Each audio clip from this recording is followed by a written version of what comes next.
Hello friends, मैं हूं डॉली और मेरे चैनल में आपका बहुत बहुत स्वागत है।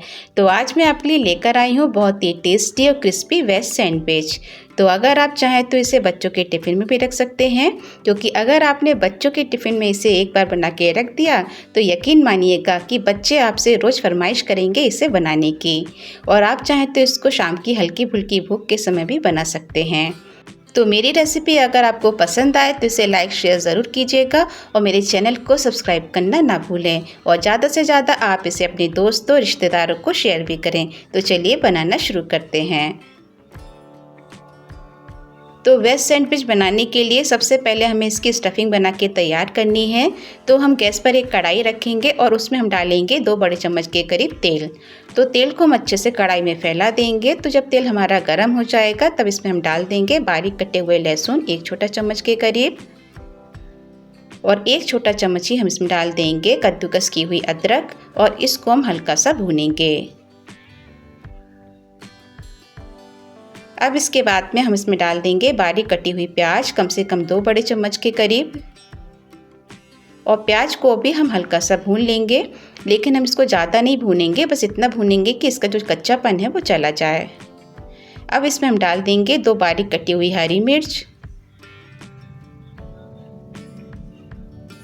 अगर आप कम तीखा खाना पसंद करते हैं तो हरी मिर्च को मत डालिए।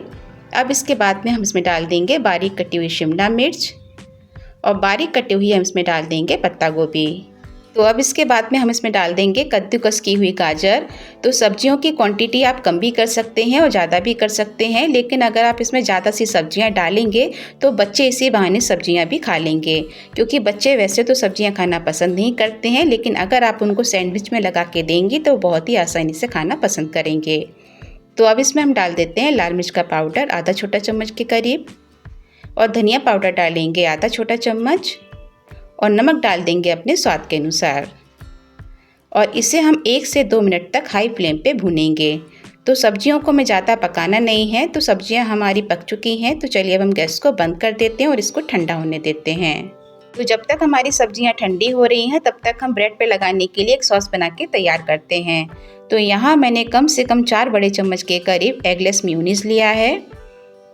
अब इसमें हम डालेंगे टमाटो केचप। तो कम से कम 2 बड़े चम्मच के करीब हम इसमें टमाटो केचप डाल देंगे।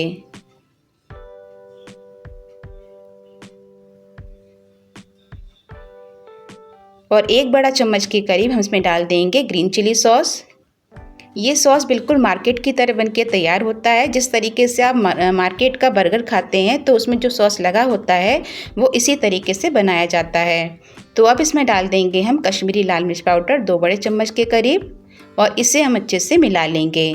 तो देखिए बिल्कुल मार्केट की तरह हमारा सॉस बनके तैयार हो गया है, और इसका जो कलर है वो भी बहुत ही ज़्यादा अच्छा आया है।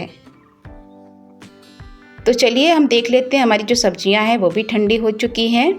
तो अब इसमें हम डालेंगे चीज़। तो यहाँ मैं प्रोसेस चीज़ का यूज़ कर रही हूँ। तो कम से कम 2 क्यूब के करीब हम इसमें कद्दूकस करके प्रोसेस चीज़ को डाल देंगे। तो आप चाहें तो इसमें मोज़रेला चीज़ का भी यूज़ कर सकते हैं, लेकिन मैंने यहाँ पे प्रोसेस चीज़ का यूज़ किया है।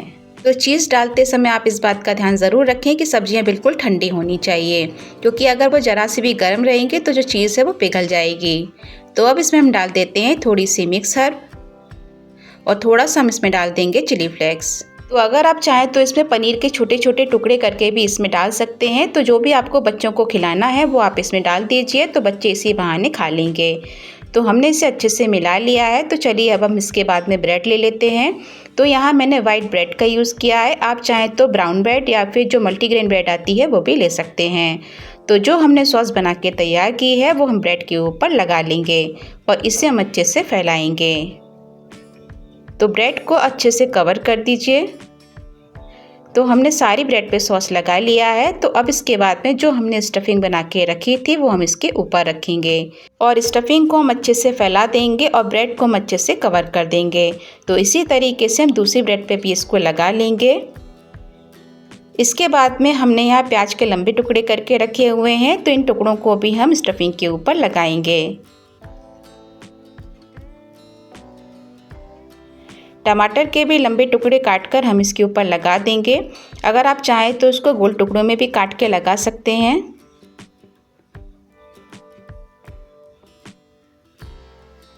अब हम दूसरे ब्रेड को इसके ऊपर रख देंगे और इसे अच्छे से दबा देंगे।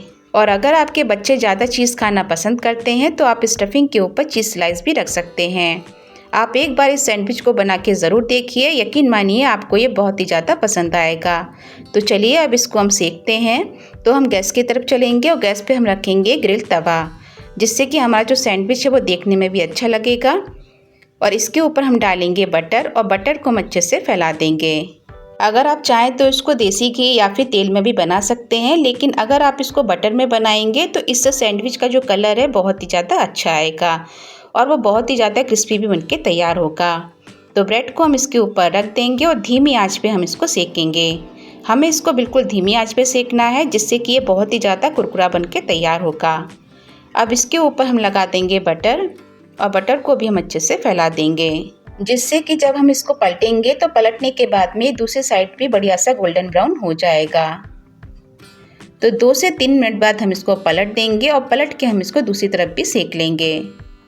तो बीच बीच में आप इसको पलटते जाइएगा और इसे दबाते हुए हम सेकते जाएंगे। तो लीजिए हमारा जो सैंडविच है वो अच्छे से सिक चुका है और इसका जो कलर है वो भी बहुत ही ज़्यादा अच्छा आया है। तो इसी तरीके से हम दूसरा भी बना के तैयार कर लेते हैं। तो सैंडविच हमारे बन चुके हैं। तो चलिए अब इसको हम काट लेते हैं। तो आपको जिस शेप में इसको काटना हो आप इसको काट सकते हैं। तो बढ़िया सा हमारा सैंडविच बनके तैयार है। तो आप इस सैंडविच को चाहे तो सुबह के नाश्ते में या फिर बच्चों के टिफ़िन में या फिर शाम की हल्की फुल्की भूख के समय भी बना सकते हैं। यकीन मानिए ये सैंडविच बहुत ही ज़्यादा टेस्टी बनके तैयार होता है। अगर आपने एक बार इसे बच्चों को बना के खिला दिया ना तो वो रोज़ बनवाना चाहेंगे।